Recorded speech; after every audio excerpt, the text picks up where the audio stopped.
The biggest money mistake I ever made wasn't buying something expensive. It wasn't taking on debt. It wasn't investing too late. It was not knowing where my money was going. And that one mistake kept me stressed for years. Hi, I'm Andrea with Debt to Dreams Financial Coaching, where I help people replace financial stress with clarity, confidence, and control. Today, I want to share the biggest money mistake I made and how it completely changed the way I think about money. When I graduated from college, I was making a good income. I paid my bills, I wasn't intentionally wasting money, but somehow there was never much left at the end of the month. I kept asking myself, where did it all go? Then after I got married, those same questions didn't magically disappear. My husband and I were working hard, paying our bills, and doing what we thought we were supposed to do. But I remember sitting at our kitchen table, staring at our bank account, wondering, where is our money going? And are we going to have enough to make it to the next paycheck? Looking back, I realized something.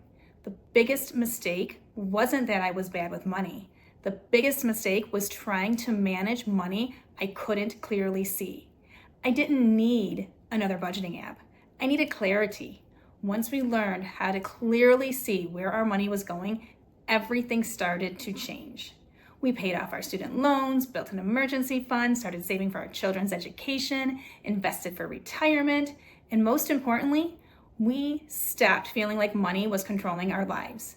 We were finally in control of it. That's what I want people to know. Financial confidence doesn't come from having a perfect budget. It comes from understanding your money well enough to make intentional decisions. That's the lesson that changed my life, and it's the foundation of everything I teach today. If you're ready to start gaining clarity with your own finances, I've created a free Money Clarity Workbook to help you take that first step.